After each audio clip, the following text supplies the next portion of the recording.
street's called St. Giles, and there's been a fair here every September since the Middle Ages. The whole road's blocked for days. Well, how do people get around? They walk. Give us a break, Sheila. My feet are killing me.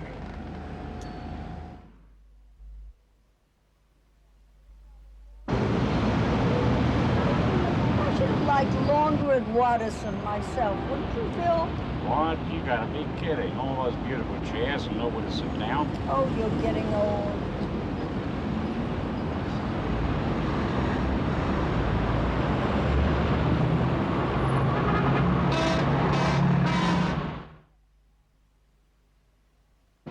Straight ahead is the Martyrs' Memorial, where the great Protestant martyrs, Cranmer, Ridley, and Latimer, were burned by Bloody Mary.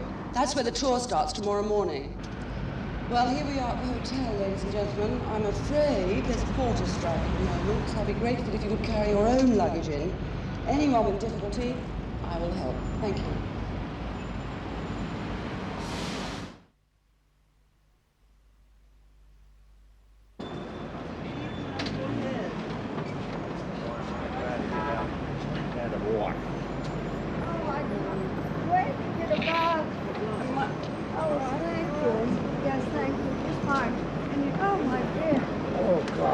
Get out of that boat.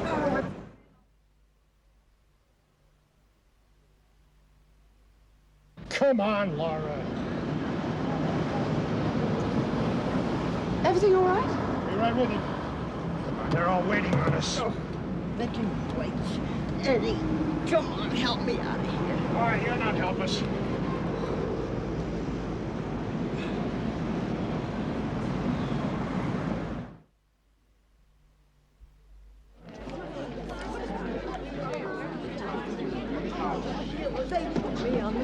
And Phil in the quiet room at the back. Can you get them to change us round? I really can't sleep if I'm on a street view. I did tell you that in Cambridge. Well, if it's all right with you, Mr. Aldrich. Listen, honey, in our church back home, little Janet here is a deaconess. So whatever she says is okay.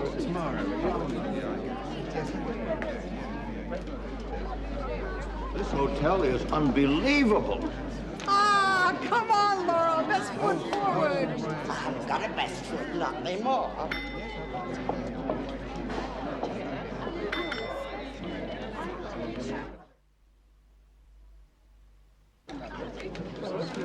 Room number 156. Lynn, no messages for me. No, Mrs. Williams. Oh, thank you, Mr. Poindexter. I hope you enjoy your stay. Oh, I intend to. Thank you. Oh, Sheila! Sheila! You did remember to tell them I'm a vegan. I did, yes. And they do understand the difference here between vegan and vegetarian because of that last place. This is one of the best hotels in England, Mrs. Roscoe. Ooh. What's next on the agenda? Nothing until 6:30, thank God. See you guys later. Yeah, okay. At last. You really had to travel with so much, don't you? Come on. All right, just give me a little rub.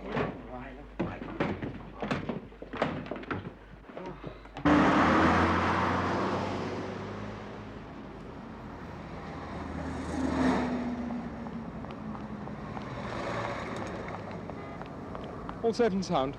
Everything, including me. Got a few moments. We should talk. Is something the matter, Pierre? I'm afraid so, yes. What? I'm afraid I can't meet you this evening. I can't meet you. Why not? I can't see you again at all. Sorry.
you been? Looking at Oxford. On your own? Oh, come on, Janet. This isn't New York, and we didn't figure on getting mugged. But without a guide? I know my way around.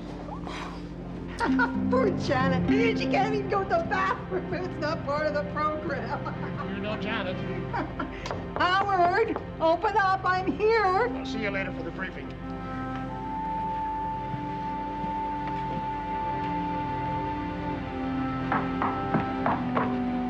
Laura. Laura, I'm back.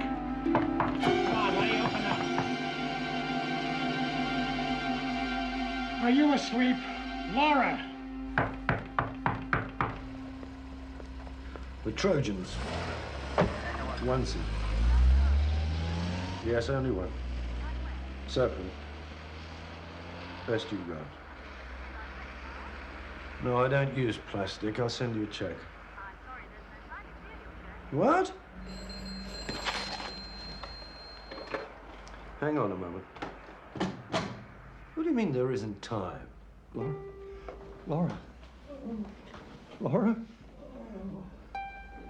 Oh, my God. Laura?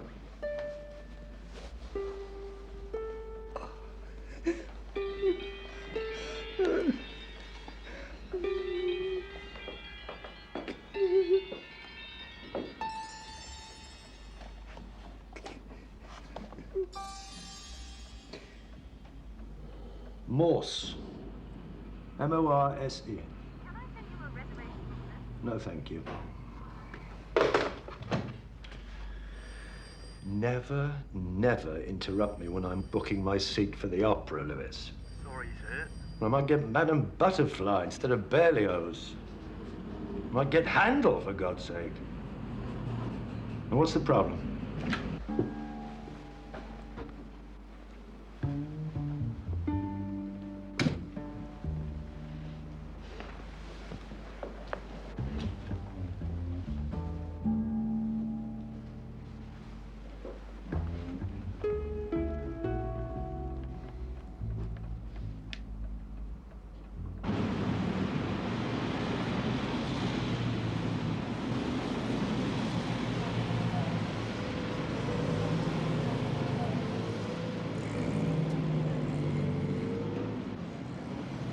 Inspector Morse? That's right. We can't possibly be held responsible. Guests are warned under no circumstances to leave valuables in their rooms. But she didn't leave them, did she? Didn't leave the room. She still hasn't. Well, I suppose not technically speaking, but I've never actually had anything like this happen to me before. What are they going to do, cancel the tour? I don't know. I haven't spoken to the organizer yet. I couldn't find her.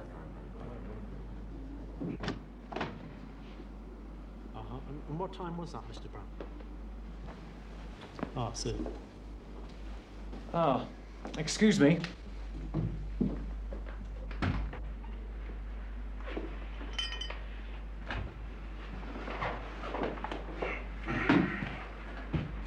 What's the story? Heart attack, massive coronary. Thank you, Doctor. I was speaking to my sergeant. I'd like to go if you don't mind. I've got a dinner. Well, I haven't. I'm on duty, and no one leaves until I've spoken to my sergeant. And who are you? Morse. Ah, Morse. Well, in that case, I'll wait, of course. If it was still a massive coronary. Well, Bloke went for a walk, Excuse me. came back, found her dead. And somebody had nicked the jewels. before she died or after? Did she die on the bed there? On the floor, actually.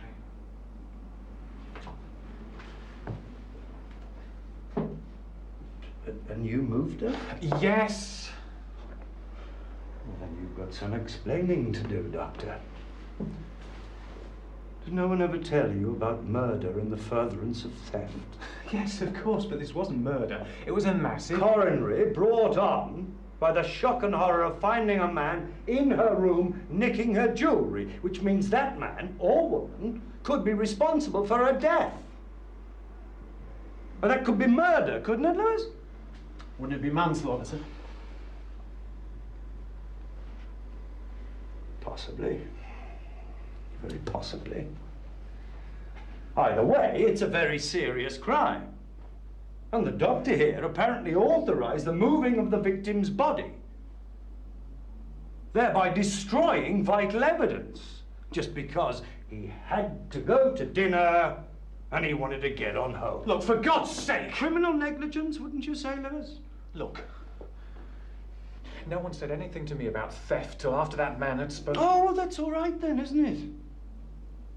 Well, it's a pity about the evidence, but if no one told you, then sorry you've been troubled, Doctor.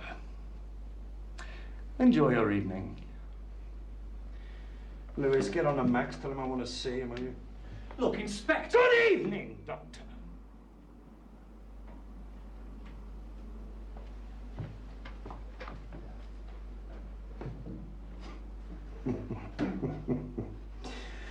He'll be prescribing himself Tunel and Rennies all night after that.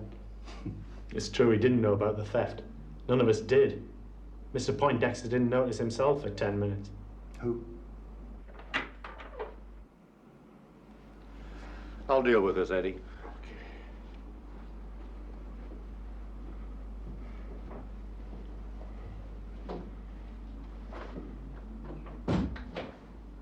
There's nothing you could have done about it, Eddie. Not even if you'd been here. Eddie, that's Mr. Poindexter. He and Shirley, that's my wife. They decided to go for a walk around Oxford together. Excuse me. And Laura's feet were killing her, and so were mine. And when they got back, Laura was just lying there, and the Wolvercote Tongue was gone. What? The Wolvercote Tongue. It's part of a jewel in the Ashmolean Museum here in Oxford. It's very old. It's Anglo-Saxon. Wolvercote? Yeah, they found it in the Thames River at a place called Wolvercote. Yeah, that's North Oxford. My wife's got an auntie at Wolvercote. Thank you, Lewis. It's some kind of a buckle, but the tongue is missing. It's this bit here. It's very elaborate. It's gold and silver, and Laura's first husband was quite a collector. He got her a long time ago, and she was going to give it to the museum to get the two pieces back together again. You know the Wolvercote buckle, Lewis. It's one of the gems of the Ashmolean. No, sir. I've never been in the place. Oh, yes. It's very fine. It's very fine. So this tongue, it must be worth a lot of money. Oh, I guess so. Do you know how much, sir? No, I don't. Laura liked to be mysterious about how rich she was. Anything else missing apart from the tongue? I don't know. Shirley might. Laura had her traveling pearls with her, I guess. Sorry? The pearls she carried around with her to wear in the evening, but they weren't worth very much. Any idea who her contact was at the museum? Yes, his name's Kemp, Dr. Theodore Kemp, and I think he's waiting for us downstairs right now. Now, are we all here? Have we all got drinks? No, Mrs. Roscoe, you haven't got a drink. I don't drink, Sheila. You'd think she'd know that by now. Well, I do, I'm afraid. I'll have another G&T, please. Has anyone seen the Browns on the Poindexters? Oh, they're always late. Well, while we're waiting, I'd like to introduce Dr. Theodore Kemp of the Ashmolean, who'll be taking you around the museum tomorrow afternoon. And he'll be talking to you this evening after our Elizabethan dinner. And Cedric Downs of St. Thomas's College, who'll be leading you around the colleges tomorrow morning. He's going to talk to you now. I hope there won't be too much walking, Mr. Downs. Some of us here are suffering with fallen arches from this trip already. Now, what is too much? We don't have travelators at Oxford yet, I'm afraid. It's only a couple of hours in the morning, Mr. Aldrich, then a good rest before the museum in the afternoon. Actually, tomorrow's a relatively easy day compared to the day after. Blenheim Palace, then Stratford-on-Avon. I thought it was Stratford-upon-Avon. Oh, yes, it is, of course, but... And we'll be sitting down there, won't we? In the theatre. Fast asleep, if the last production I saw was anything to go by. Yes, well, I don't think we'll wait for the others. Cedric, would you like to, Thank you, Sheila. Now, before we begin, I wonder If anyone's interested in modern architecture at all, Oxford isn't all medieval, you know. We have some fine examples of contemporary design. St. Catherine's College, for instance, by the Danish architect Arne Johansen. Jacobsen, sorry. What? Jacobsen. You said Johansen. Did I? Yes, you did. Yes, you did. So sorry, I meant Jack Hobson. Oh. All these Danes, you never meet one called Hamlet, do you? Well, if anyone is interested... Mrs. Williams, could I have a word? Well, I'm very sorry, sir, but Chief Inspector Morse asked for you especially. Right, I'll tell him, sir. Dr. Swain has been our doctor for some time. We've never had any complaints about him before. Ah, well, sir, that's the Chief Inspector for you. What is? Do you mind if we use your office for a moment? Lewis, this is Mrs. Williams, the group's organizer. I'm so sorry about all this, Mrs. If you wouldn't mind. Right. Well, Thanks. Sit down. Sit down.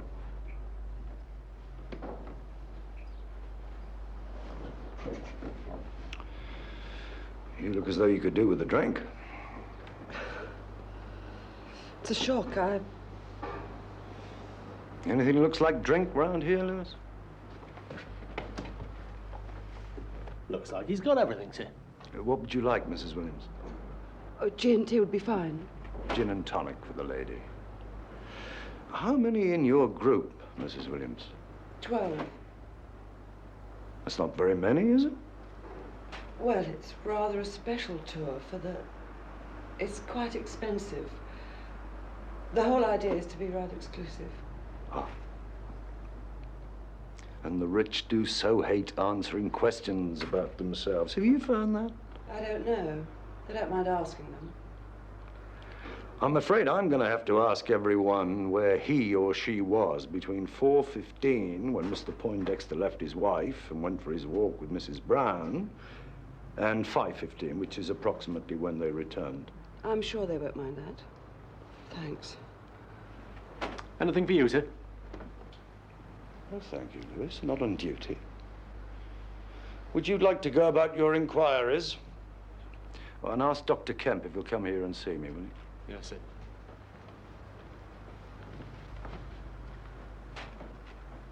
Another? I'm sorry, Nothing to be sorry about.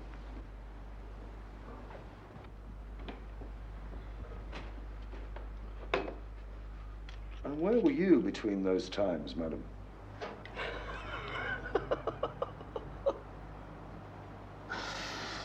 I'm sorry.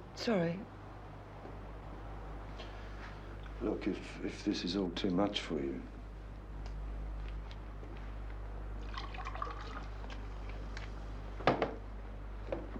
Had you got to like Mrs. Poindexter? No, it's not Mrs. Poindexter. She was very difficult. Not that I'm not sorry. No, it's something else.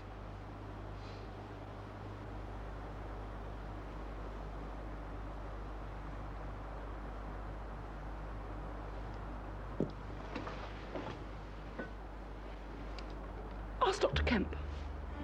He'll explain. If you could be so kind, yes, thank you. That would be very nice.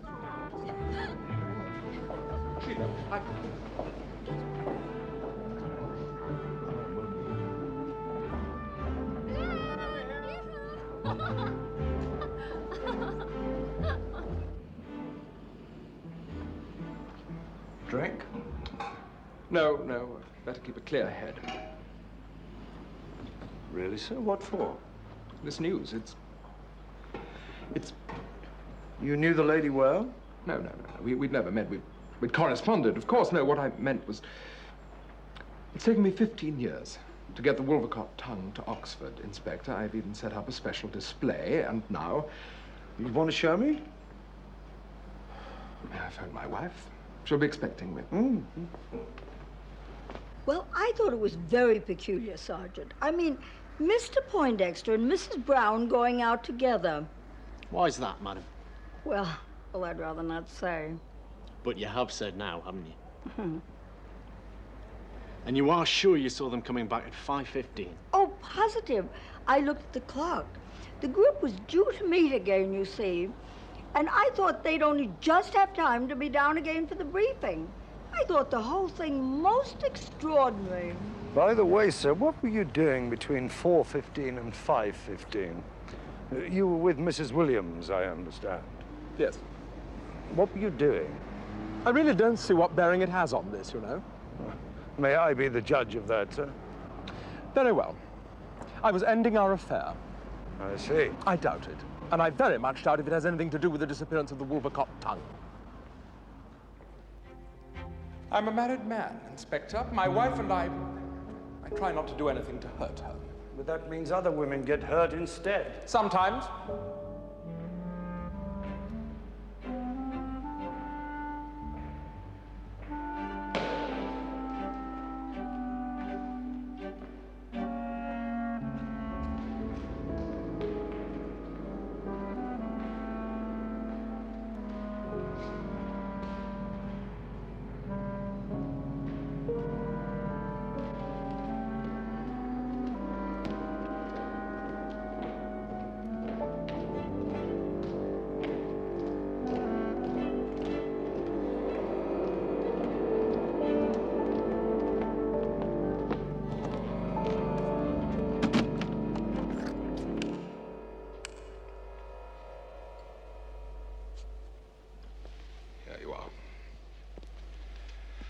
So that's the buckle, and Mrs. Poindexter had the tongue.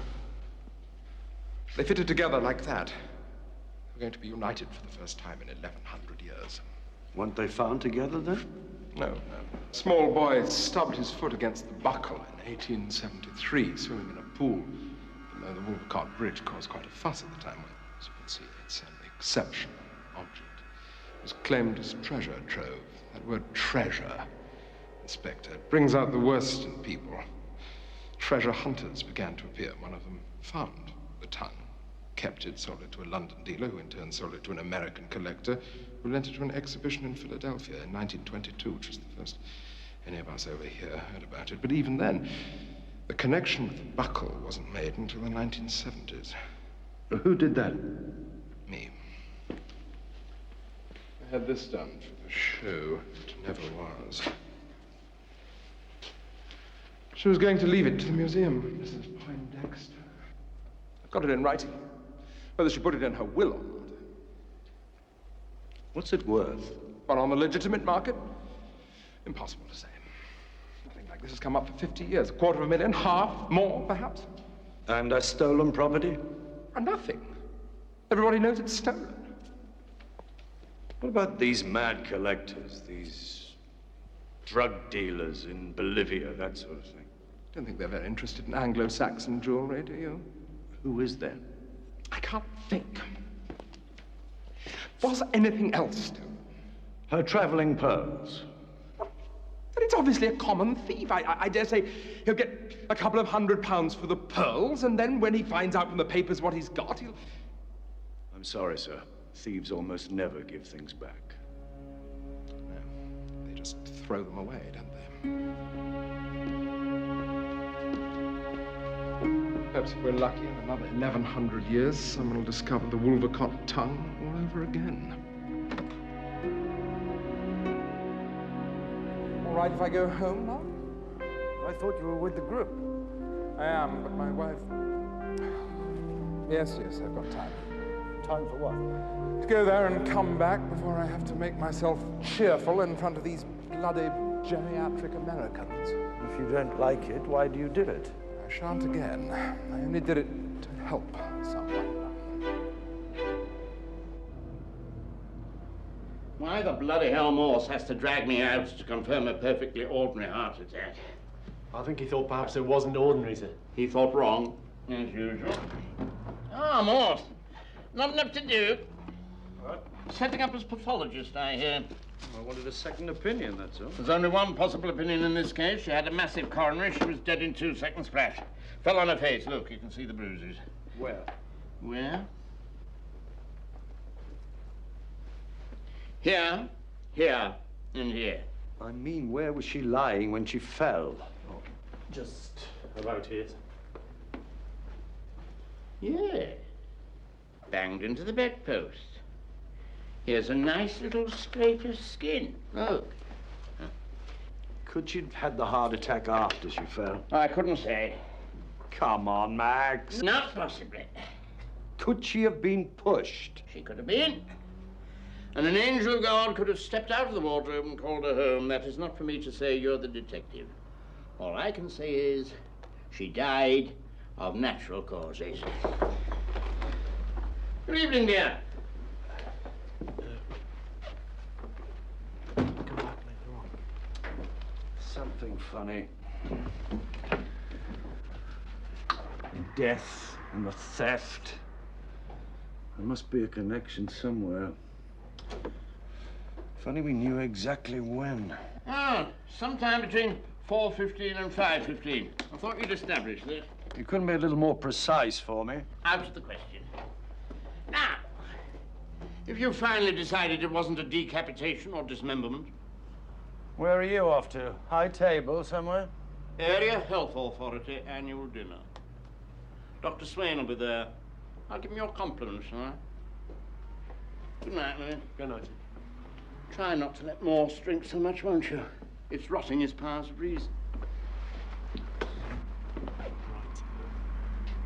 Did you find out where everyone was? Yeah, they've all got alibis, more or less. They're either in their rooms or having tea. Oh, they all seem to know about this tongue thing. Mrs. Poindexter was always taking it out and showing it to people, apparently. So it definitely was hers, then, not his. Seems like it. And who inherits? Who gets the insurance? If it was insured. It was insured, I'm certain. I don't recall Is it really necessary to ask all these questions at this time, Inspector? Surely. He's just doing his job. Oh. Thank you, sir. Just one more question. Who stands to benefit from the insurance now your wife is dead? Is it you, sir? I don't know. Well, I guess so. I don't have that information here. All right. Thank you very much.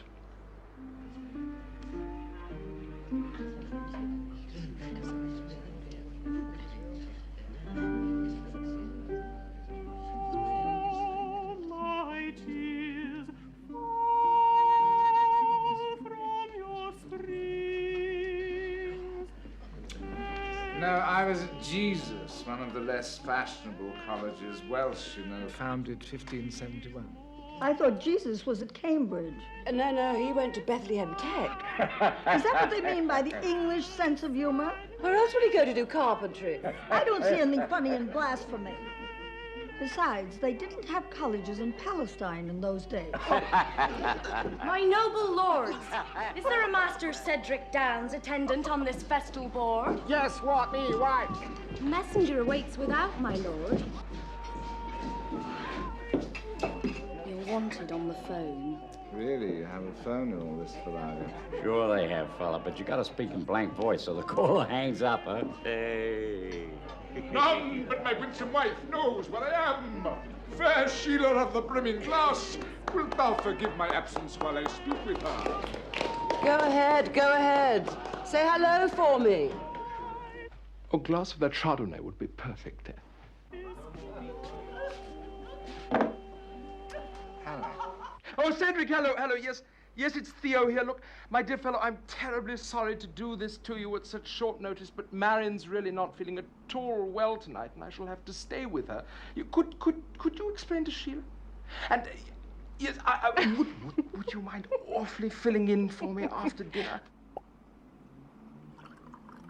Oh, really, Theo, I'm not just your dog's body, you know. No, of course. I know you aren't, but I really have no choice. I'll make it up to you another time. I promise. She'll understand.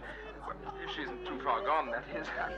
Too late, she's well away. Oh, she is. Oh, dear. Well, yes, there you are. No, it's you I'm asking the favor of, Cedric, not her. How about you want to say? I know about architecture, not your art historical waffle. Yes, well, all right. I suppose so. Thank you so very much. Really. And could you possibly tell Sheila that I'll see her tomorrow afternoon as per schedule? I'm awfully sorry about this. No, really I am. Yes. Thank you. Thank you so very much. Where's that Chardonnay? Going upstairs with me. You'll have to explain, Sheila. I'm an architectural historian, not a museum keeper. You'll be fine. Stop panicking. Do I understand Dr. Kemp is not going to be speaking after dinner? I'm afraid not, Mrs. Roscoe. His wife's ill, as usual. But he's on the program to speak. I know, but... Some of us only picked this tour, Sheila, because we were told we were going to have lectures from experts. Janet, knock it off. You already heard the man's wife is sick. Where are you going? I've got some notes at home. I'll just pop back and get them. One doesn't want to let the group down. I'll be as quick as I can. What about your slip-up?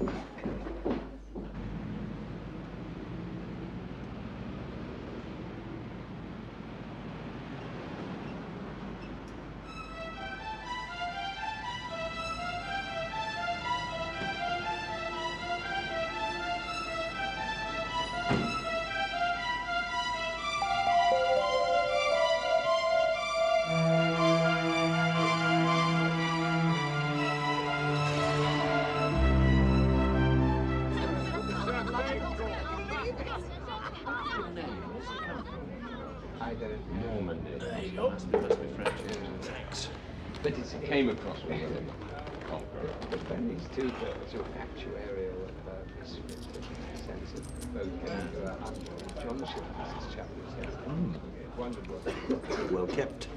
So it should be at that price. Gosh, worse than London. You know what, Lewis? No, what? If only we knew which came first, the death or the theft. I don't see what difference it makes. Not if she died of natural causes. What if it made a difference to the thief? Don't follow you. What a brilliant idea. Very clever. Mrs. Poindexter. She's going to leave this tongue to the museum. Mr. Poindexter. Did you believe him? That's right. He was Well, a very reactionary bishop. Seemed a bit bewildered. It's only natural. Have you ever met a rich man that didn't know the name of his insurance company? In a crisis, it's the first thing they think of. Yeah, but it wasn't his, this tongue thing. It was hers. So low, it makes no difference at all. Even so. Come on, Lewis. We're going back to the scene of the crime. Hey, I've hardly started. Any luck? No, sir. Just the chambermaid. Well, perhaps she did it then. No, sir. She had the afternoon off. She was at an aerobics class down Jericho. Do you notice anything, Lewis? What sort of thing? Anything. Everything's been tidied up. Wait a minute. The shoes. How did they get there?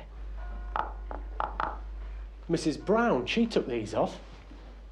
What are you talking about? Mrs. Brown took these off Mrs. Poindexter when they laid her on the bed.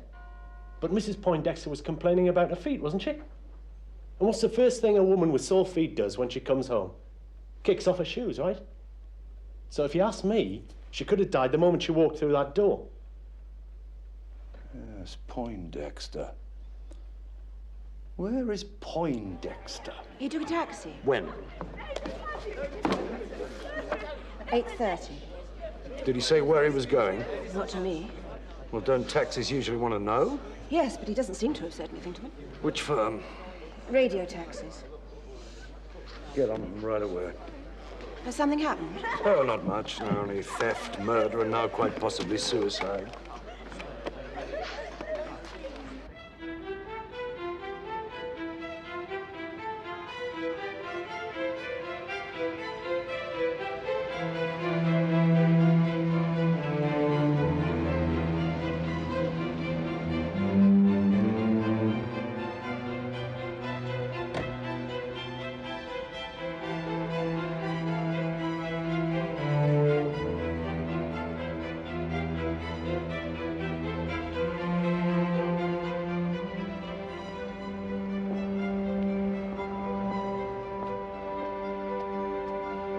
found it all right then. Fiona.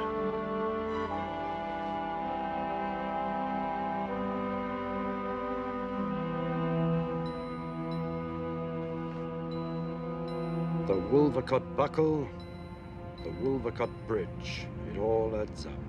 To what, though? I don't know. I suppose it could have been blind. What?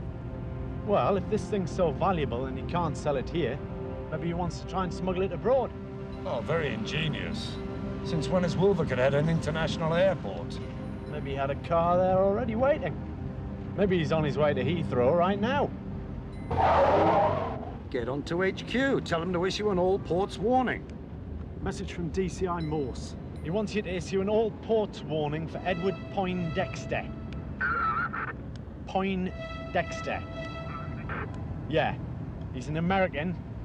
About 5'11". 6'1". Maybe 6'1". Eyes green, grey hair. Age about 60. Light blue suit, fawn raincoat. Elias Ashmole, for who the museum is named, was a distinguished antiquarian, an astrologer, and a great collector of curiosities. He lived from 1617 to 1692. The basis of his collection was the collection of John Tradisant, who was gardener to Charles I, like his father before him. That is, John Tradisant's father was the gardener, not, of course, Elias Ashmole. Don't worry, I'll get the hang of this in a minute.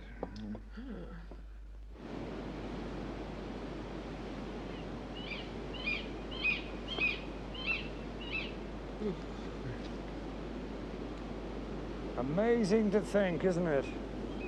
What? People crossing the river here. Hundreds and hundreds of years, what, thousands probably. Gotta cross somewhere. Your wife's auntie lives just along there. I wish I could see the connection between the theft and the death. There's something missing, Lewis. Edward Poindexter? He's missing. Something else. You reckon there's anything more we can do tonight? No, sir. We'll be fresher in the morning. You better get on home. I'm working all night tonight, sir. The wife's decorating. Well, shouldn't you be helping her? I did me back in last time painting the ceiling. I'd just as soon do the overtime and get a professional in.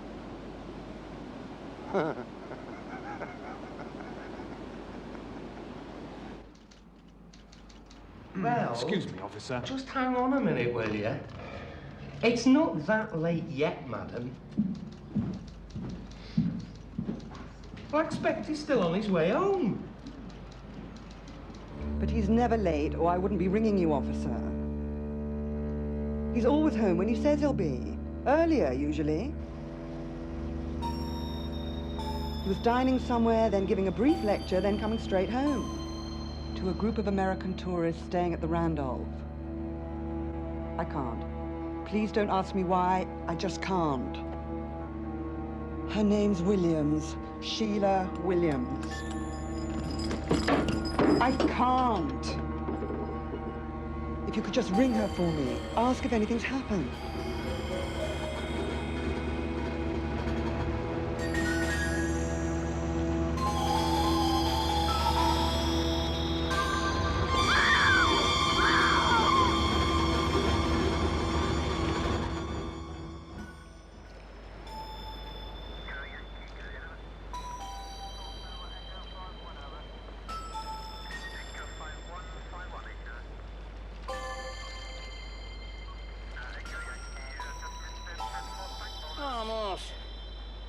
Now you're a pathologist, I expect you'd like to give your opinion before you see the corpse. Poindexter, you say his name was? Suicide by drowning. Back to school for you, I'm afraid. Wrong on both counts. What? Go and see for yourself. Max! No, no, no. You're the expert.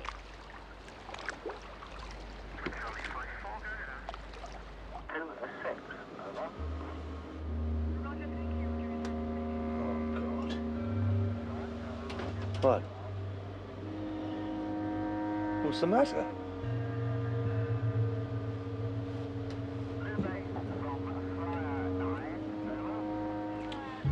Why the bloody hell did you say it was Poindexter? I'm sorry, sir. I just assumed. When they said they'd found a man in the river. A man? That's not a man. That's Dr. Theodore Kemp. How long was he in the water? Oh, I couldn't possibly say. Roughly. Well, not more than 6 hours. Oh, for God's sake, it's less than 6 hours since I saw him. Well, there you are. You know better than me. As usual. Any witnesses? To what? To your meeting with the victim. None that I know of. Then you'd better rest yourself, Morse. You work on the principle that the last person to see someone alive must be his killer, don't you? Oh, by the way, Swain is going to report you to the Chief Constable. Good morning. I did tell you we none of us knew about the theft till Poindexter noticed. Yeah, where the hell is Poindexter? Want me to put the old points warning out again? Oh, I don't know. There aren't any planes this time of night, are there? No idea. Bloody hell.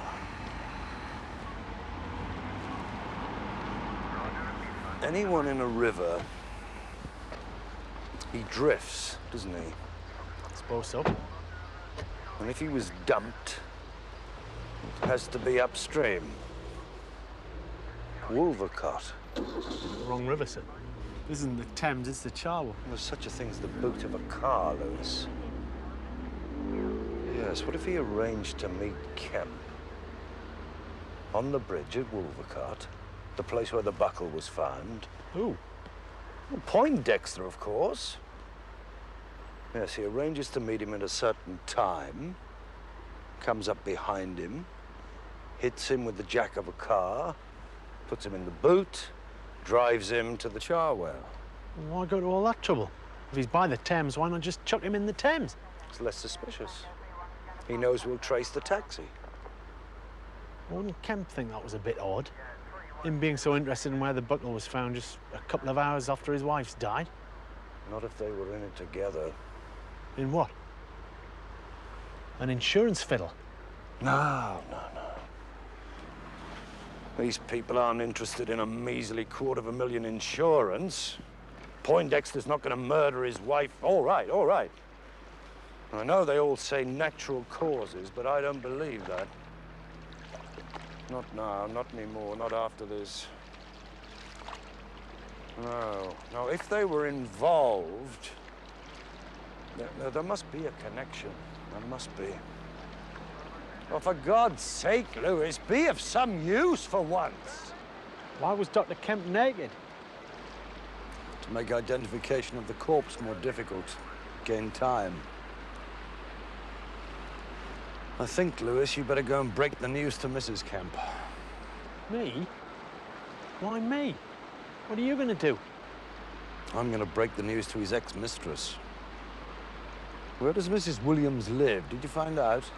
Cutterslow, 11 Markham Avenue. That's upstream of here.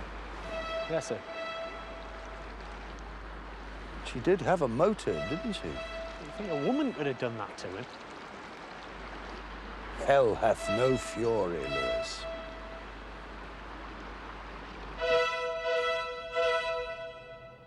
Why? We don't know. We were wondering if you might be able to help us. This afternoon, you had a row, I gather. God, if anyone was going to kill themselves after that, it was me, not him. Oh? Look, I'm sorry, I can't take this in. Is Theodore really? I'm afraid so, yes. I'm sorry to ask you at a time like this, Mrs. Williams. My name is Sheila. Just Just what did pass between you two this afternoon, Sheila? Only my life. What? Oh, you wouldn't understand. You're married, I'm sure, with a lovely wife and 2 lovely children. As a matter of fact, I'm a bachelor. Oh, well, it's all right for men. I was married once. That's why I've got all this. Very nice. Oh, yes, he had impeccable taste.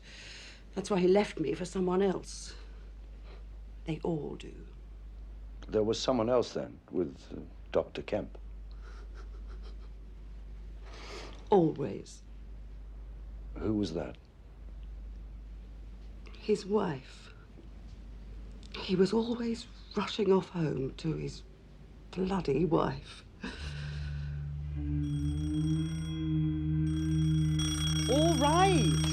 All right, I'm coming.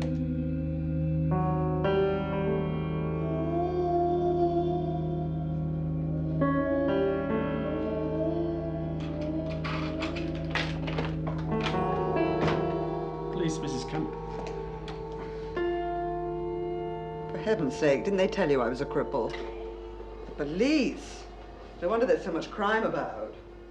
Have you found him yet? Don't just stand there. Come in, come in.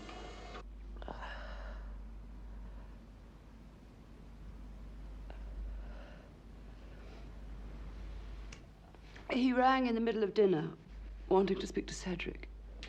What time would that have been? 8:15, 8. I don't know, I'd had 1 or 2 G&Ts by that time. Or should I say G's and T? Oh, G's and T, definitely. I suppose you think I'm a very wicked woman. I wouldn't go that far. I do drink too much. So do I. But then what's too much? Cheers. My husband skidded on the bypass. My side of the car went into the lorry. I have to be put to bed. Yes, it's very dangerous, that bypass. Not for the driver on this occasion. He walked away without a scratch. Sometimes I wish he'd just killed me and had done with it. I'm sure he does. He can't get rid of me the way he could a normal wife. And he has to stay with me when he'd rather be out having fun. What time did he get back this evening, madam? 7:30-ish. Made my supper. Oh, he's very good about it. Can't complain. Not allowed to complain. Cripples aren't. And then he went off to this dinner? That's where he said he was going. He said he'd be back around 11. Where he actually went. And you've really no idea where it might have been? Not if it wasn't to Sheila bloody Williams. What he ever saw in that oversexed, pathetic, alcoholic... I don't know whether I'm in shock or I've got a hangover. It's a bit of both, I expect. You've really no idea why Dr. Kemp might want to kill himself. Theo, no. He's everything to live for. No. There's been moments when I've wanted to kill him, but... Oh? But more his wife. Ah. You see, I've been slightly misleading you. Sheila, Dr. Kemp didn't kill himself. He was murdered. Any idea who else beside yourself might want him dead? He was very upset about the Wolvercote Tongue. He's been waiting years to see it. Why didn't he go and see it in America? There's all these cheap flights. I wouldn't let him. I'm not going to stay here on my own. Not after what he's done to me. I wasn't very nice about it. You don't suppose... He wouldn't have. Look, there's something I ought to tell you. Oh my God, he's dead.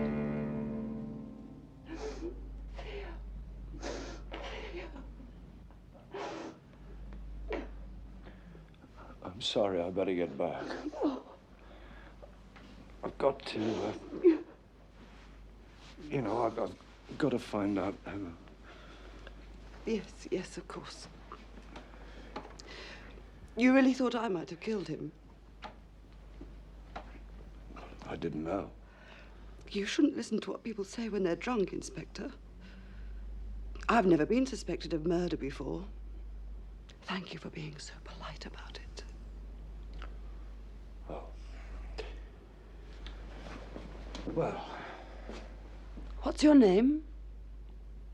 If I'm going to go on helping you with your inquiries, I can't keep calling you Inspector. Morse. It's just Morse. It might be as well not to say anything to the group in the morning. Not until we're a bit further forward. God, you hear of travellers' tales. What are this lot going to say when they get home? Good night. I'll see myself out.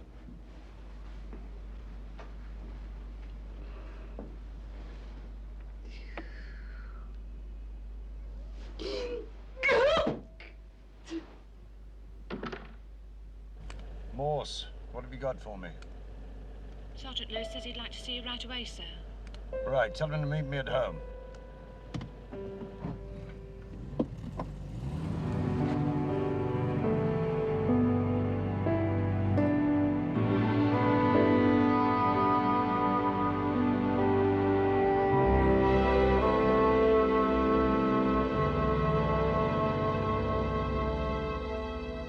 Yes, keep the all ports warning.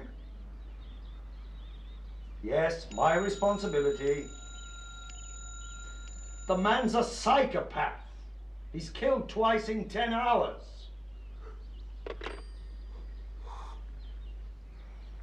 Oh, for God's sake, Lewis. Sorry, sir.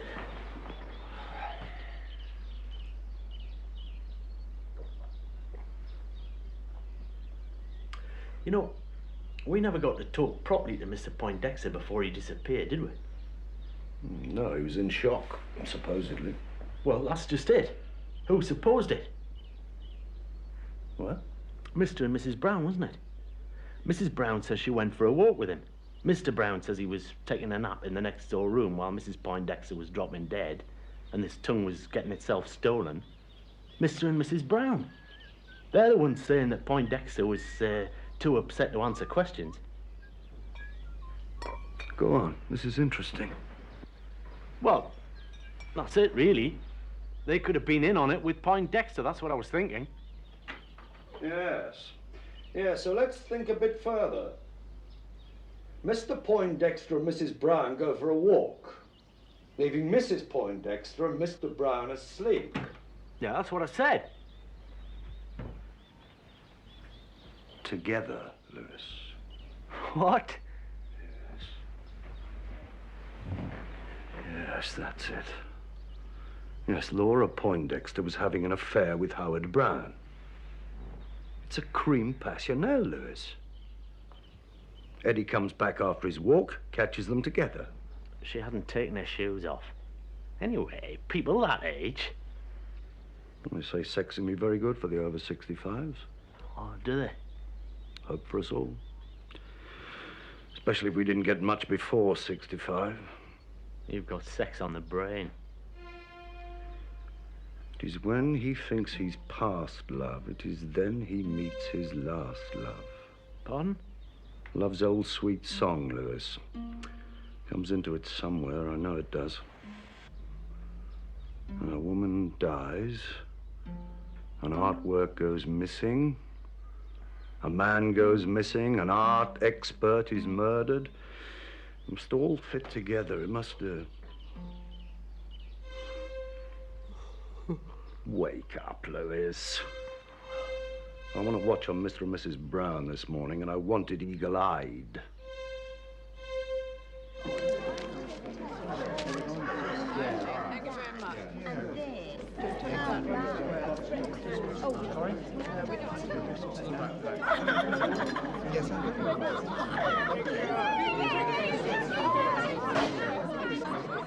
I didn't say anything last night, Sheila, because I didn't want to be a nuisance and spoil other people's enjoyment. But you probably noticed I didn't touch my syllabub. Oh, but it was delicious. It was made with animal fat. I could taste it. Luckily, it was my very first spoonful. She has a fantastic palate, Sheila, but it's wasted on a teetotaler.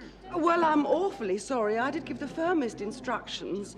Oh, there's Cedric. Will you excuse me a moment? The group should come before the guide, Sheila.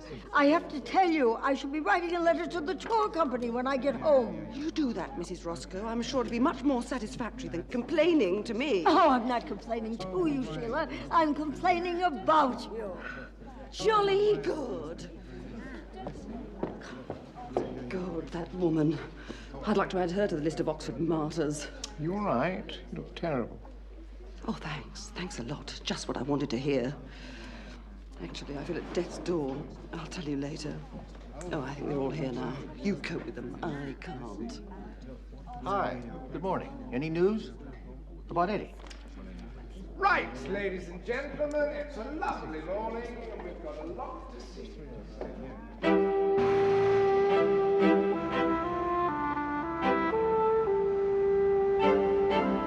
This way.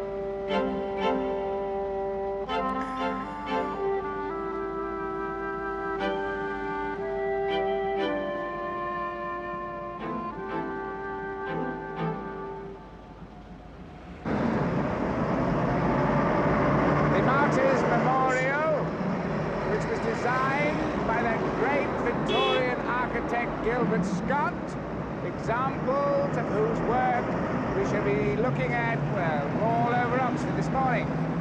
The memorial commemorates the burning to death of Thomas Cranmer, Archbishop of Canterbury, Nicholas Ridley, Bishop of London, Hugh Latimer, Bishop of... Worcester! Of Worcester. Thank you, Mrs. Roscoe. These three celebrated clerics were, of course, Protestants who declined to recant their religious beliefs when required to do so by, well, let's say by Queen Mary, popularly known as Bloody Mary, who was, of course, Catholic and married to... Philip II of Spain. Quite so. I didn't know any of you were so interested in the religious controversies of the 16th century, but if you are, the fact remains that the memorial is not the actual site of the burnings, which took place just around the corner in Broad Street, where there is a brass plaque, which we shall inspect in a moment. And people do such things. I don't know. Honey, I'm going to have to go back to the hotel. What's the matter? Stomach cramps. Look, I'll catch up with you later. Are you sure you're all Sure, right? I'm sure. It's only the ulcer racking up again. Don't you worry about me. Latimer turned to Ridley just as the flame was put to them. Higher! And said, "Be of good comfort, Master Ridley, and play the man. We shall, this day, light such a torch, by God's grace in England, as I trust shall never be put out." What'd he say? He said torch. He meant candle. Latimer said we shall this day light such a candle, Mr. Downs.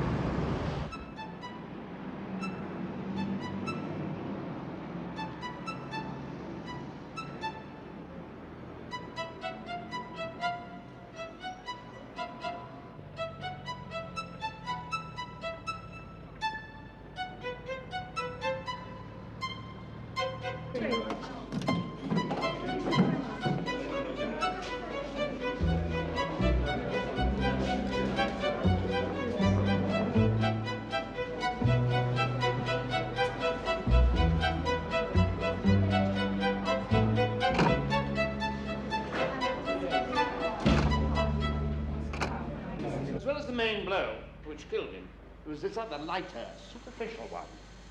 Left a long scratch on the back of his shoulder. What was it? Oh, an instrument. Blunt? Quite sharp. Look. What instrument, Max?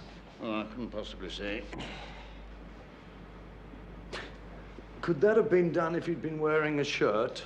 Ah, a not unintelligent question. No. No, I don't think it can. Then he was naked when he was killed. I wouldn't go that far. Why not?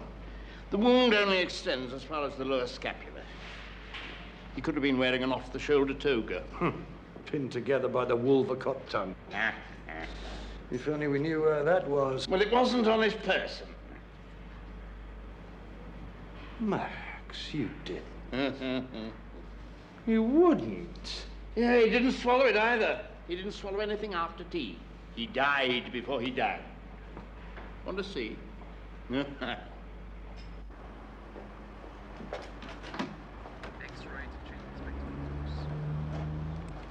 Morse, yes? Message from Sergeant Lewis. He's followed Howard Brown to Didcot Railway Museum. Where? The Railway Museum at Didcot. Good God.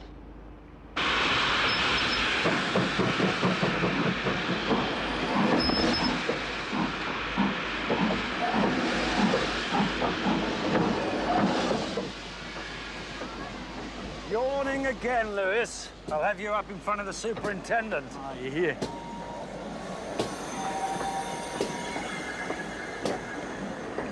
What's he doing? Playing trains. Does he talk to anyone? Engine drivers. How long has he been here? About 3/4 of an hour. Well, I'm not standing around all morning taking numbers. Come on.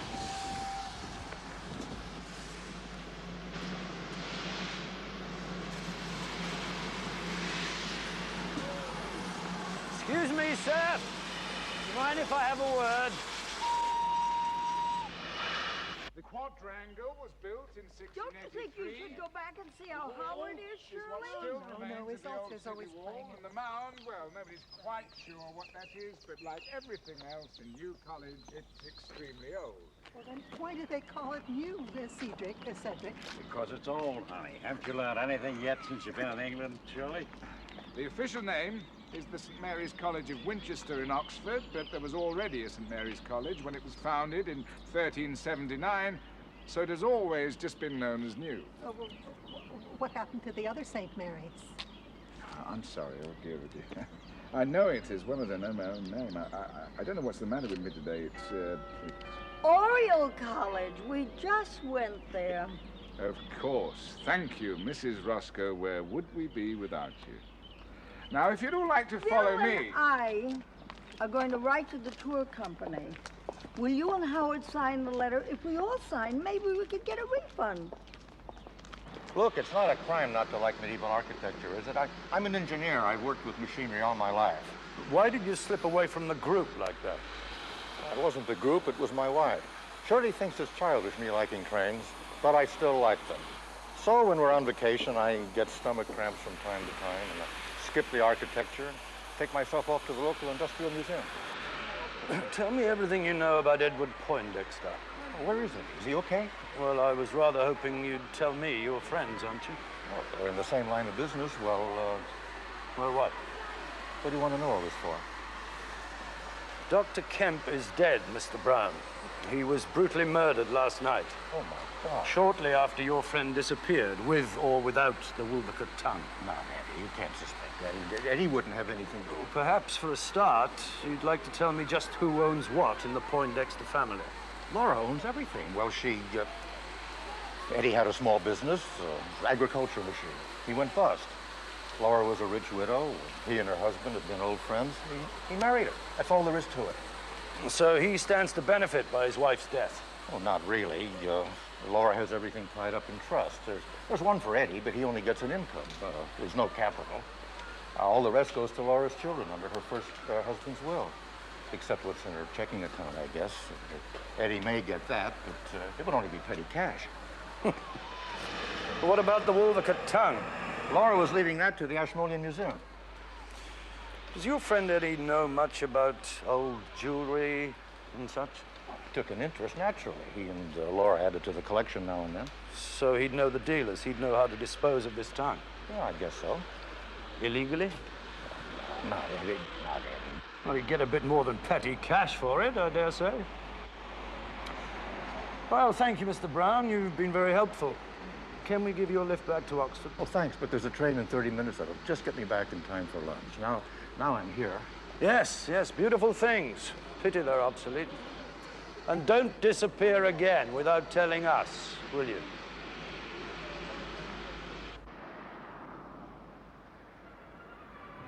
Motive, Lewis. At last, we've got a motive.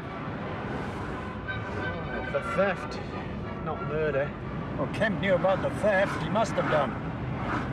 God, he wanted that tongue so badly, Lewis. It must have been a hell of a fight before he ended up in the river. With no clothes on. Yes. Yes, where are his clothes, Lewis? Where the hell are Kemp's clothes? Better us. Last person that saw him alive. Or heard him. Yes, we never really talked to Mr. Cedric Downs, did we, Lewis? Lewis? Bloody hell.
Oxford, Lewis, the place where we work, some of us. I must have been asleep. Oh, really? Didn't notice any difference. Some music of yours. I don't know, it puts me right out.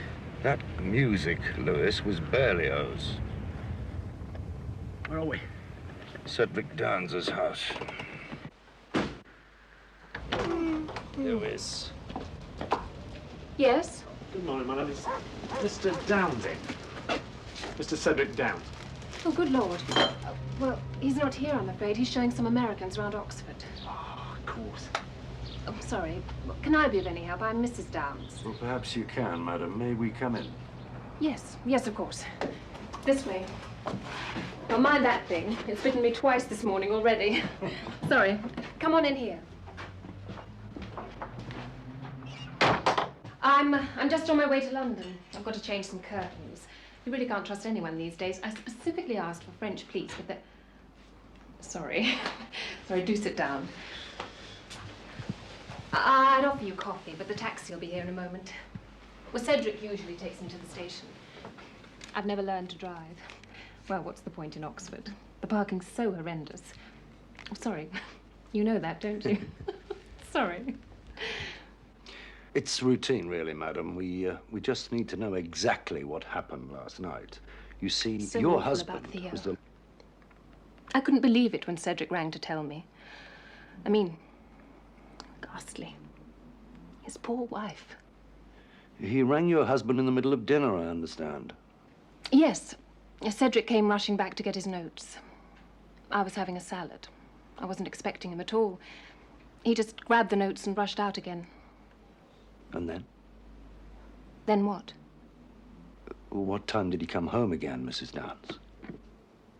Oh, 11? 1:45? I don't know, sorry. I was watching some rubbish on TV. It's awful. When I was a student, I had quite a decent brain, but nowadays... Oh, just a minute. Well, he's early. He can wait. As a matter of fact, I think that's all, thank you. Unless you've got any questions, Lewis. What's French pleat? Like that. The way they're gathered at the top. Only my wife wants some new curtains, and I was wondering what you meant. Yes, I'm sure Mrs. Downs is very interested, Lewis. But another time, perhaps. She has got a train to catch.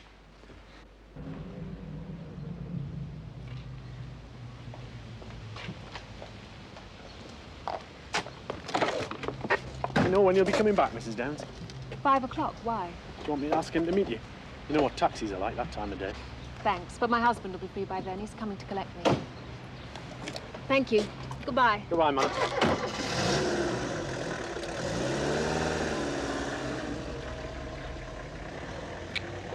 Nice woman, that. Got a lot of life to her. Do you know what I mean? Yes. And you're a married man. That's not what I mean. You've got a one-track mind. Yes, I want to know who murdered Kemp. Where's the Charwell from here? You think this was the launching place? For what? For Theodore Kemp. Into eternity. Into the river, anyway. Well, he didn't live far away. Well, nor did the Downs. Downs couldn't have done it. Didn't have time. He was talking all evening. Well, except maybe about half an hour. Perhaps it was Mrs. Downs, then. Oh, you can't think that, surely. I don't think, Lewis. I deduce. I only ever deduce. There you are, Shirley. I've been looking for you all over. Are you okay? Oh, I'm fine, fine. The pain only lasted 10 minutes. Where were you? Everywhere. It was just great. You won't forget the letter, Shirley. How are the spires today? Dreamy? I really do think, Shirley, I envy you so much, Mrs. Roscoe. I haven't had a thought for years. Oh, Cedric. How that woman has lived this long without getting murdered, I'll never... Everybody, listen. While we've got a moment without our so-called leader and guide, I've got a letter of complaint I want you all to sign. This tour is completely ridiculous. Drinking again? Yes. And so would you. Cedric. Theo's dead. He died last night. I'm sorry, I'm not supposed to tell anyone, but... Cedric, he was murdered. It's not possible. Who? Why? Here, come with me. Of course, you know who has the best motive, don't you? Your friend, Mrs. Williams. No, she couldn't have done it. She was with the group all evening. It was Poindexter. Has to be. I still can't make out why Kemp was naked. All right, then. Why are people naked? To wash? Yes. But what else? What else do people take their clothes off for? Sunbathing? Come on, Lewis, you are the married man. Well, you don't take off all your clothes to do that. Not necessarily. Well, a lot of people do, I'm told. So let's suppose... Just let's suppose that Dr. Theodore Kemp was making love to a lady. And since we know that lady couldn't be his wife because of the car crash...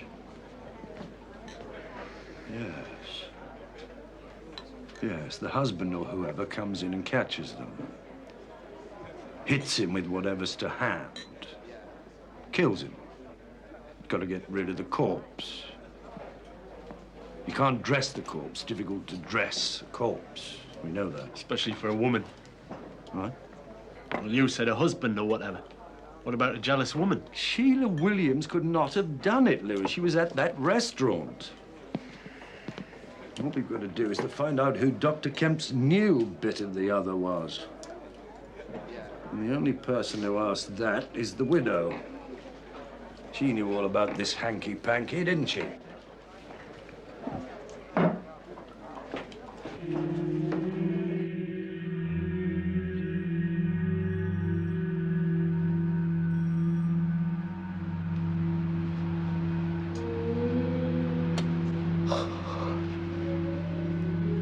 Probably gone to relatives. Damn. Look through the window.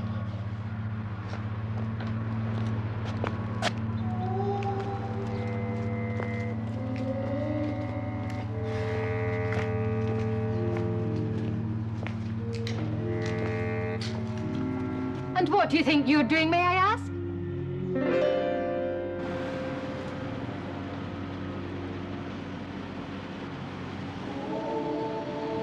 Mrs. Kemp, are you awake? You've got visitors. Mrs. Kemp. Get Max here right away. I don't care, Janet. I wasn't there. I'm not going to criticize someone when I haven't even heard him lecture. Well, I won't press it. I expect you're still upset about Laura. Ladies and gentlemen, if I might have your attention, I have some bad news. Dr. Kemp has been taken ill. What does it say? Couldn't bear to live without him. So unoriginal. Suicide. It definitely was suicide. Oh, I can't say. Not until I've done the autopsy. Would you dare to hazard a guess? Certainly not. Wouldn't be professional. It certainly looks like suicide, wouldn't you say? Well, you can't believe everything you read, Morse. Max! You're looking one, Morse. Very one. I hope you're not letting all these deaths prey on what you're pleased to call your mind. I didn't get any sleep last night, that's all. Join the club! Look, I'm just about to question her and I find her dead. Is there any chance she might possibly... Oh, there's always a chance. Afternoon, George. What percentage? 3 corpses in 20 hours. Are they paying me overtime? Max. I should say roughly 1 chance in 10 million. It wasn't suicide. She's probably taken enough to kill an elephant. Thanks, Max. Afternoon, nurse. Did we see the Meissen, Phil? We didn't see the Meissen. We saw quite enough for me. Come on. Thanks a lot, Sheila. You filled in yourself. There was no one else. When I stopped drinking, I'm quite a capable woman. I can believe that. Thank you. I'm sorry to ask you this, Sheila, but Mrs. Kemp told Sergeant Lewis that, well, she very much disliked you. She's one of those women that always tell the truth. To people's faces, too. She certainly did to me the only time I met her. Yes, but if she was paralyzed... Oh, she didn't mind him having affairs. She said it was the women he had them with that she couldn't stand. Especially if they were tiresome like me and wanted too much of his time and got drunk and rang him up when he was busy and... I'm sure Mrs. Kemp will tell you that I'm a very difficult woman and she wouldn't be too far wrong. Why don't you ask her? I can't. She killed herself this afternoon.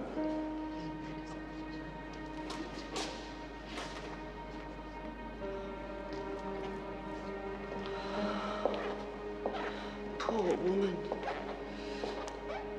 She loved him as much as I did. Do you know of anyone else who loved him? Was there a third woman in his life? He said not. He swore it. And you believed him? All right. Thank you.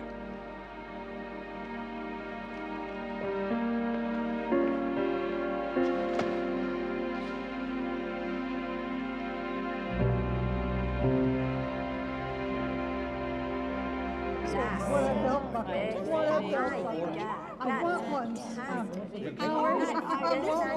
You want one of those? You're kidding. So I can take it home to Harry. I'd like to have one. Would you want to have an earring? I'll tell you myself. I'm a mistake of it. Well, if you've all had a good look, perhaps we should move on to the Greek vases.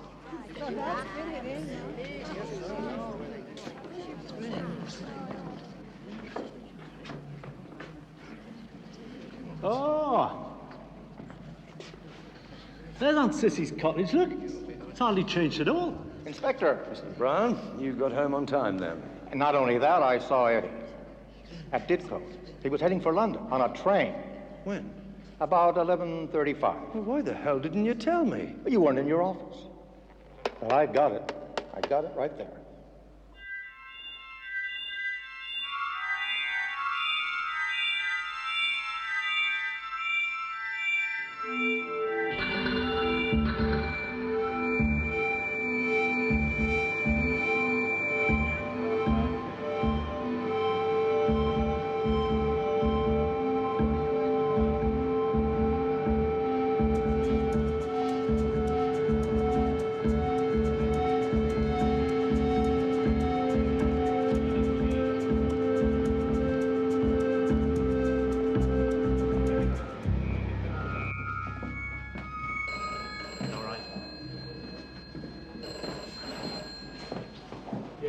right, thanks.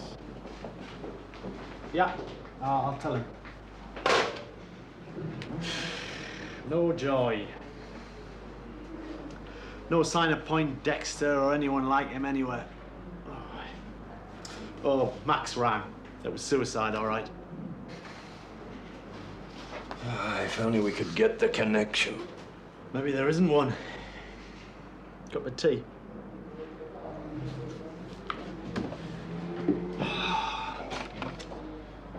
There's something nagging me.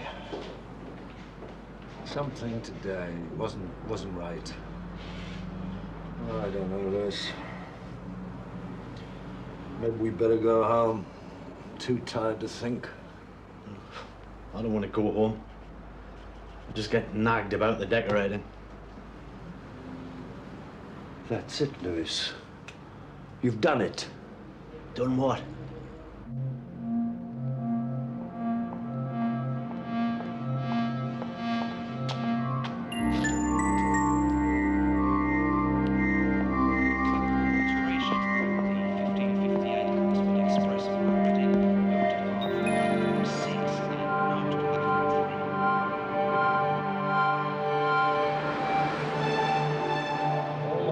Were curtained.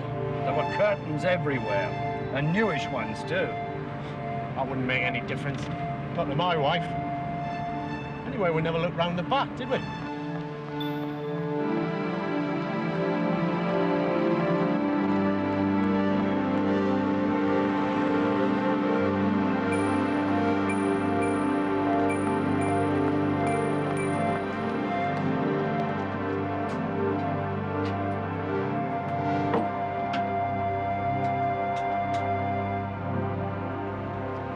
Operator? Yes, I'd like to reverse the charge, please, on a call to Oxford. Mr. Cedric Downs. What's your name, please? What? No, I'm sorry. I'm his wife, Mrs. Downs. The number is Oxford 21298. Thank you.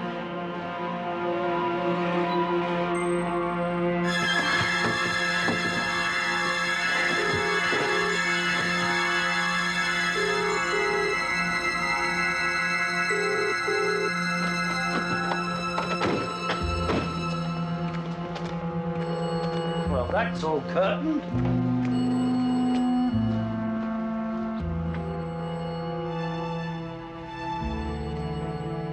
And that's all curtained. So what was in the case? Dr. Kemp's clothes. And his car's gone.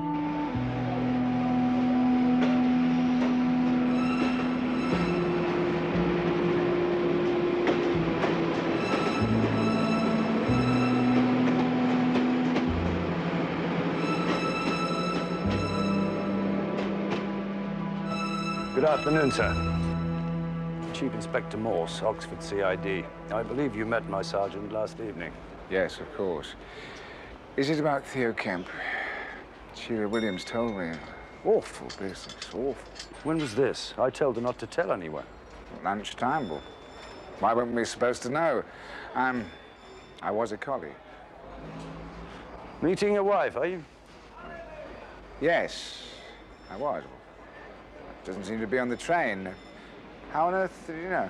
We saw your wife this morning. She told us you'd be here. Here I am. How can I help you? Did Dr. Kemp say anything to you last night when he rang you at the dinner? Any hint that he might be upset about anything? He said about the stolen jewel, of course. No, all he said to me was that, well, his wife wasn't well. Would I fill in for him? There's no hint of suicide. Not the slightest. It was suicide then. You think someone might have wished to murder him, Mr. Downs? No, good heavens. Excuse me, sir, but what time did you say Mrs. Williams told you about Dr. Kemp's death? When I got back to the hotel after this morning's tour. Yeah, and what time was that, sir? Oh, 20 to 1, why? Yes, thank you, Lewis. I was just coming to that. We saw your wife at noon, sir. Now, she said you'd already told her that Kemp was dead. Now, if you didn't know that till 20 to 1... There must be some mistake. I got the time wrong. Perhaps we got there earlier. Well, we can soon find that out, can't we, Lewis? Good God. Hey! Stop it! Stop him! Oh, Father, be careful. What? Which one are you going to arrest, sir?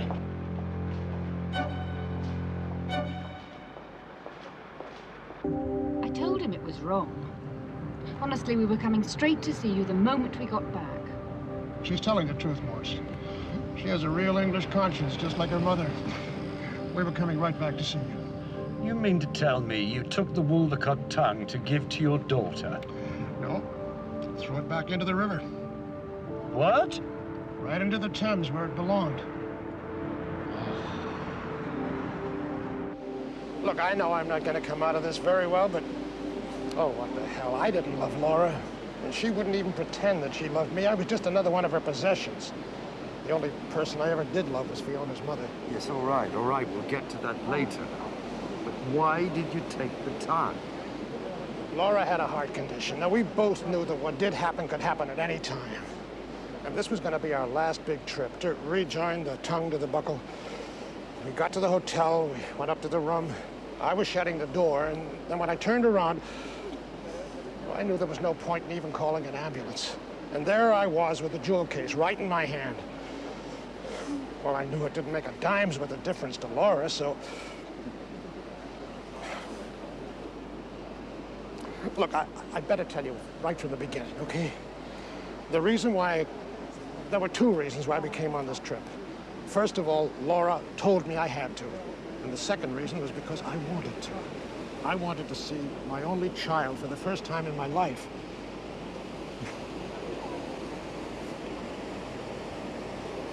This really is true? Oh, yes.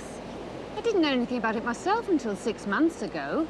And then he wrote to me out of the blue. I could never do anything for her. First of all, Heather wouldn't let me, and then 20 years ago, I... Yes, Mr. Brown told me you went bust. And suddenly, there I was with $500,000 worth of insurance. Well, what would you have done? I think I'd have sent for an ambulance. Oh, God damn it, Inspector. If you don't understand temptation, what kind of a policeman are you?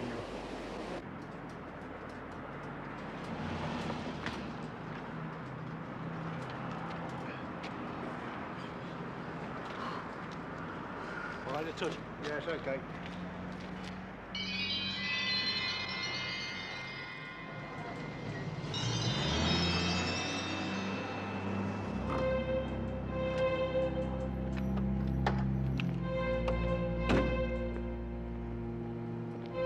What does he say? Accident.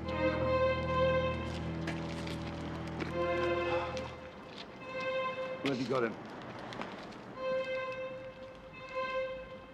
It was an accident. Ask my wife. She'll tell you. It was all her fault anyway.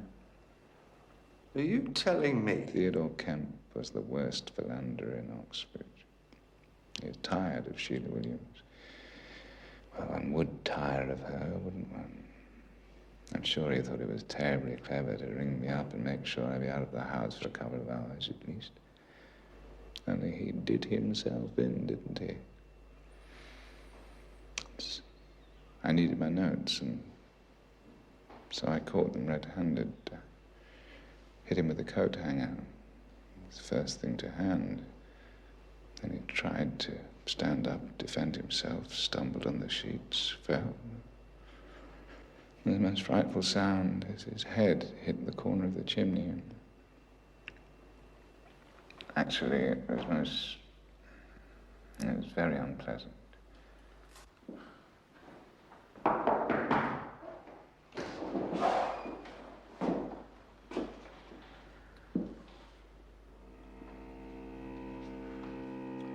Would you excuse me for a moment?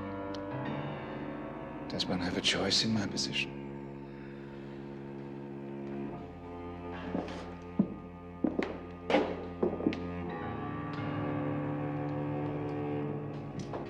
Shut the door.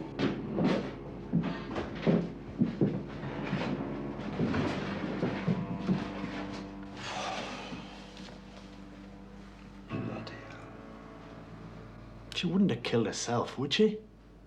She was all full of life this morning. Timetable, Lewis. What? Trains to and from London.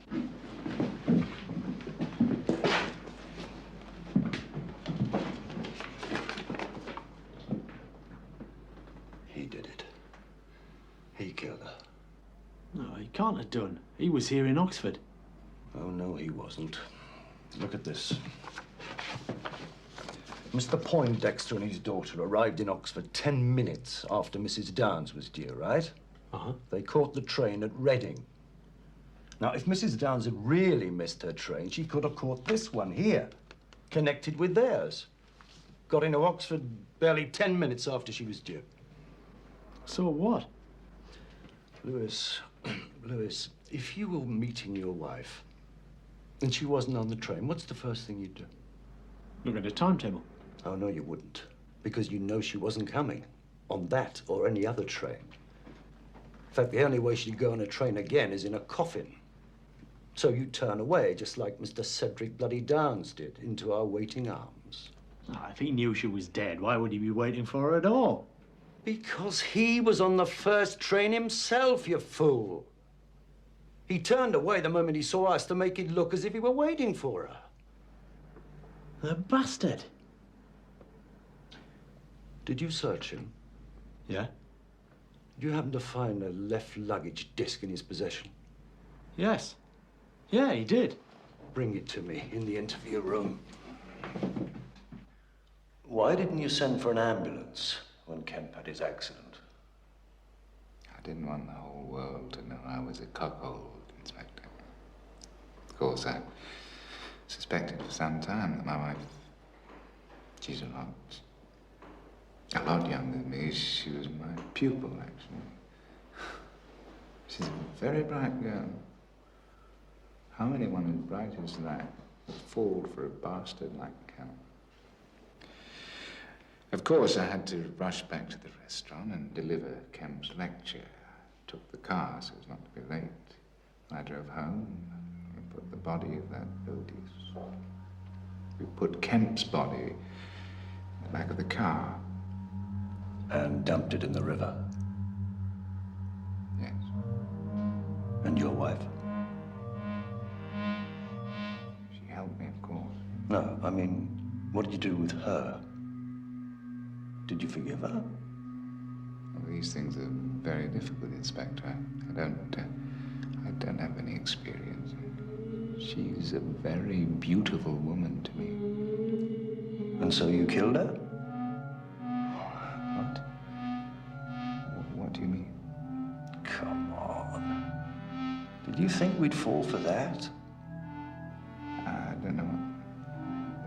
Something happened to her. I don't understand. Is Lucy dead? Oh, yes, Mr. Downs. Dead as can be.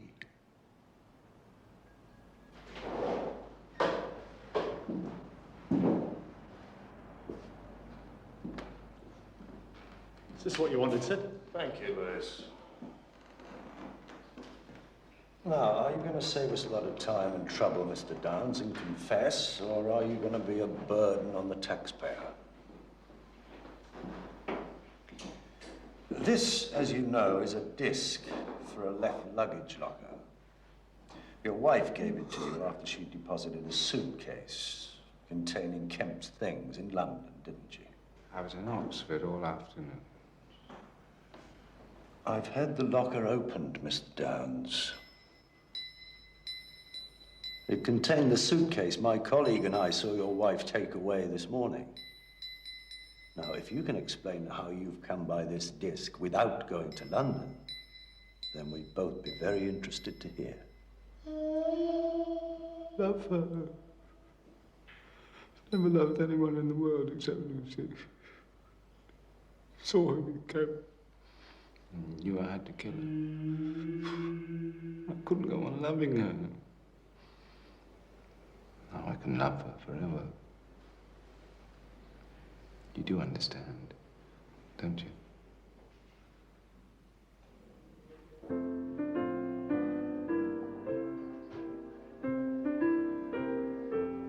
Where did you meet her, Eddie? Rise Norton, July 4th, 1949. I was in the Air Force. We had a party at the base and Heather came along. I just had to take one look. She looked a lot like Fiona does here. I hope not. I'm nearly 40. And I keep thinking of you as 4 or 5. At first, Heather wrote me letters, sent me photographs. She kept in touch. And then one day I got a letter which said that she thought maybe we ought to forget about each other. That I ought to forget about both of them. She was married, had a couple of other kids, and that Fiona here thought of Bert Nicholson as being her real father. Well, that was easier to say than to do. I didn't have any other children. So I just hung in there. And now I can die happy. What a pity Laura couldn't. Oh, Sheila, I've been on to the tour company, and they've arranged to transfer Phil and me tomorrow morning to another group. I thought you'd be pleased. I am. My God, I am. Cheers. Now, just a damn minute, Janet. I didn't say anything about changing tours.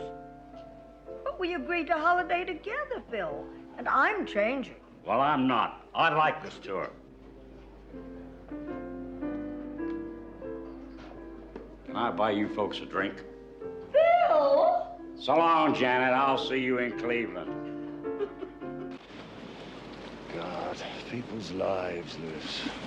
People's lives. And loves. Yes, it was love's old sweet song all the time. What a case. That wasn't a case, Lewis. It was two. And you were right. There was no connection. Yeah, there was. Cedric Downs, he was connected with everything.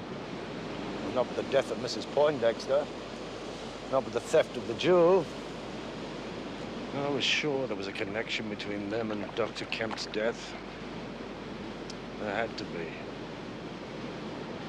And then there bloody wasn't. They've got it.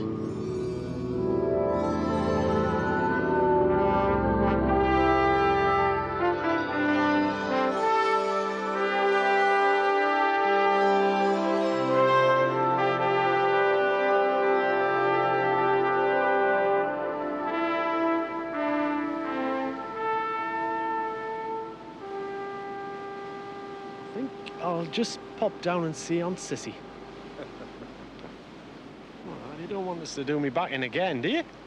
You do what you like, Lewis. I'm going to stay and look at the water for a while. You? Water? If anyone wants me, they'll find me looking at fish through the bottom of a beer glass. I'll see you then. See you.